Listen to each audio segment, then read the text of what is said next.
Ben-Hadad, the king of Syria, had brought siege against the city of Samaria. And the situation described in 2 Kings chapter 6 is almost too sickening to describe. The Israelites were walled up within the city gates, and the enemy waited anxiously outside. All available food was quickly consumed, and starvation was raising its ugly head.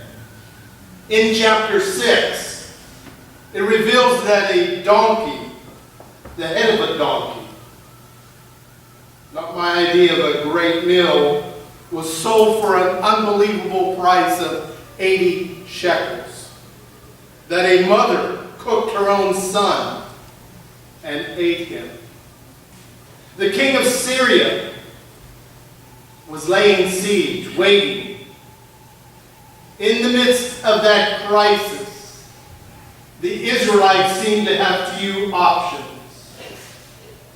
Too often life's choices are not between that which is good and that which is bad. Too often life choices often come down to that which is bad on the one hand and that which is worse on the other hand.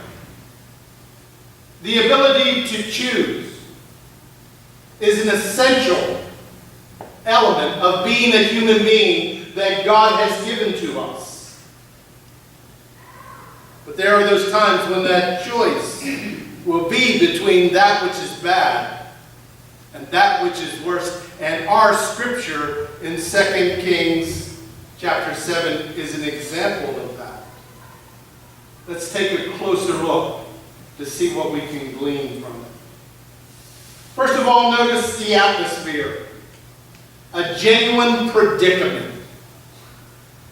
2 Kings 7 tells us the story that 4 lepers have found themselves outside the city gates. Leprosy was greatly feared by the Israelites. Leprosy produced a great amount of pain and disfigurement. There were strict laws regarding isolation. And so any leper would feel like an outcast. So far as we know, the Israelites had no cure for leprosy other than divine intervention. So here these 4 men are with leprosy. And not only that, they are locked out of the city that is behind them, while this enemy is now in front of them. Remember that old saying, they were between a rock and a hard place. Isn't that the way it often is with a crisis? That we often find ourselves in a place where we're between 2 hard places. You know, Christian psychologists believe that people often do one of 4 things in a painful situation. 1, they deal with their crises through escapism.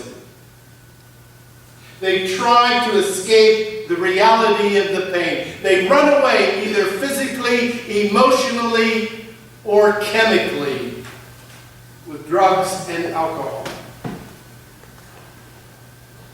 They deny what is happening and refuse to deal with the reality.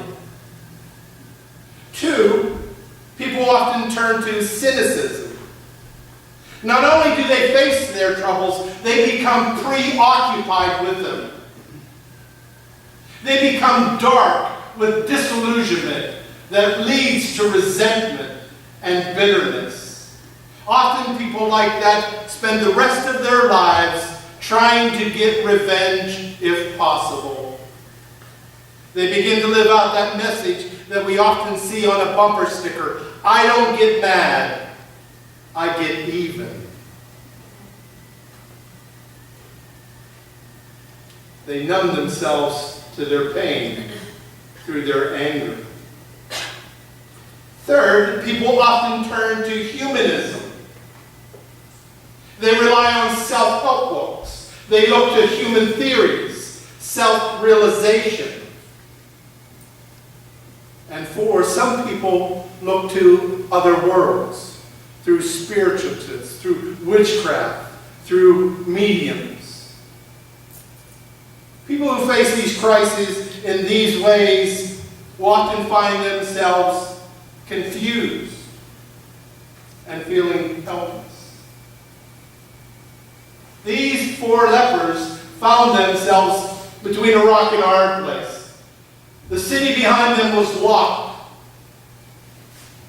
and the enemy was right in front of them. Now, did they have alternatives? The answer is yes, but they were very depressing. In verse 3, they said, "Why stay here until we die?" At least the lepers had a choice and the insight to think through the outcome that choice would make in their life.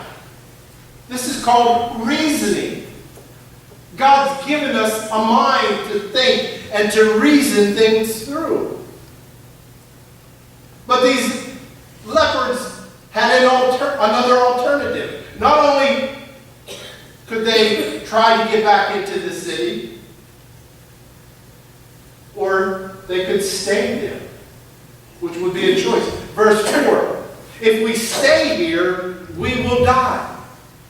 Choice 1 is not real good. Choice 2 is not any better. My friend, to sit by passively and to allow oneself to become the victim of circumstances, controlled by the environment, manipulated by whatever comes along, is a debilitating choice. It would rob them, or you or me, when we act passively, of the ability to determine one's own destiny. To simply sit by and do nothing is a choice. It's not much of a choice, but it is a choice. My friend, how many times do we find ourselves gripped by inaction, paralyzed by our circumstances and surroundings? Ever wonder why we do that? Perhaps some of the reason is because it's much easier to do nothing and hope the crisis disappears than to make an effort to withstand or to confront or to change. We often know what doing nothing gives to us. And that's oftentimes more comfortable than trying to change our life. There was a book written a number of years ago from the Minnesota Clinic called Happiness is a Choice. They wrote this: as psychiatrists, we cringe whenever Christian patients use words like can't or I've tried. These phrases are often excuses. We insist that our patients be honest with themselves and use language that expresses the reality of their situation. So we have our patients change their can'ts to won'ts. If an individual changes all his can'ts to won'ts, he stops avoiding the truth, stops deceiving himself, and starts living in reality. How often have you used the word can't in your life? Or I won't? I believe non-believers have a reason to use the word can't. Without the presence and power of God or the Spirit's help, non-believers don't really have the power, the ability to change what really needs to be changed and what is deep-rooted, to do the impossible, or to have resources that are beyond themselves. But we Christians do. Let's be honest. We don't or can't because we won't. We fall into the same sense of helplessness and hopelessness when we fail to take responsibility for ourselves in that situation, whatever that situation might be. Now notice, hopefully that you did notice, these lepers had another alternative. The first alternative was try to get back into the city. The second alternative was to sit there and do nothing. But there was another alternative. Isn't it interesting how many alternatives come up when we start thinking about it? Verse 4, it tells us, let's go over to the camp of the Armenians and surrender. If they spare us, we live. If they kill us, then we die. Logically, this appears to be the only option that offered any degree of hope. There was the slimmest of chances that the enemy would have mercy on them and that they would live. You know, my friend, one of the things that I notice about these four individuals is that never once, the Bible tells us, never once did they pray about their situation. Not once do they seek divine guidance.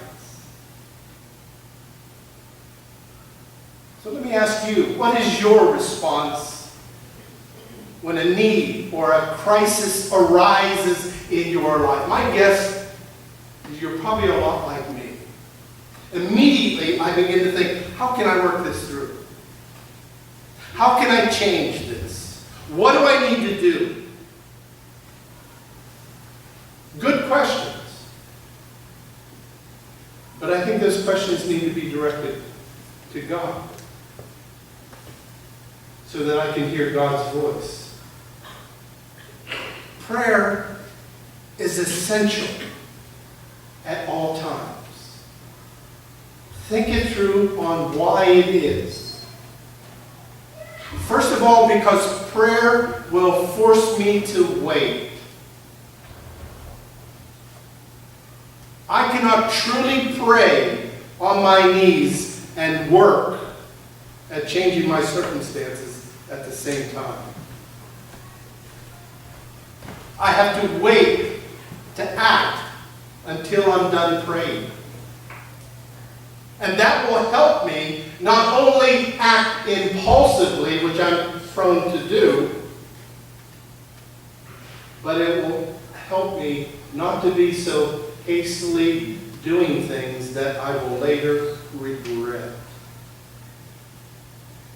Another thing prayer will help is it will quiet my heart. The greater the need or the crisis, the potential for the greater to be the anxiety that is within me. When I truly focus on God in prayer, my anxiety level tends to lessen. Prayer helps to combat my anxiety with the presence of God. You know another thing that prayer will help do? It will activate my faith. During and after prayer, I am more prone to trust God, to have a sense of security, and to feel like I'm not alone. Prayer helps set my faith on fire. These lepers didn't pray. I believe had they sought God in prayer, they may have experienced a hope beyond themselves an encouragement beyond themselves, and an enablement beyond themselves that they didn't otherwise have. I'm sure you noticed what happened as Eric read that for us. Verse 5. At dusk, they got up and went to the camp of the Arameans. They took action. They forged ahead in the face of staggering odds. They refused to give up and quit. From a human perspective, they did the right kind of thinking. But there is a spiritual application in our story, is there not? When they reached the camp of the enemy had fled in fear, leaving supplies and provisions. What a coincidence. What an accident. What luck. Really? Listen to the text again. When they reached the edge of the camp, not a man was there, for the Lord had caused the Arameans to hear the sound of chariots and horses and a great army. And so they got up and fled in the dusk and abandoned their tents and horses. That's not coincidence. That's not an accident or luck. Do we not serve a God who loves us, and with us nothing is impossible?